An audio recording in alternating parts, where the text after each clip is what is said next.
ஆசையுடன் கேட்பவர்க்கு அள்ளித் தருபவன், அல்லல் துன்பம் துயரங்களை கிள்ளி எறிபவன், பாசத்தோடு யாவரையும் பார்க்கின்றவன், பாவங்களை பார்வையினால் மாய்க்கின்றவன், அல்லல் படும் மாந்தர்களே அயராதீர்கள், அல்லாவின் பேரருளை நம்பி நில்லுங்கள், அவனிடத்தில் குறையனைத்தும் சொல்லி காட்டுங்கள்,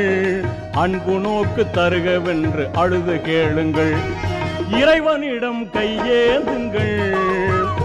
அவன் இல்லை என்று சொல்லுவதில்லை.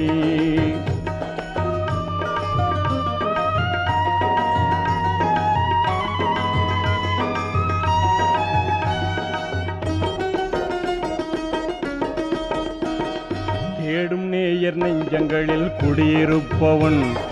தேடாத மனிதருக்கும்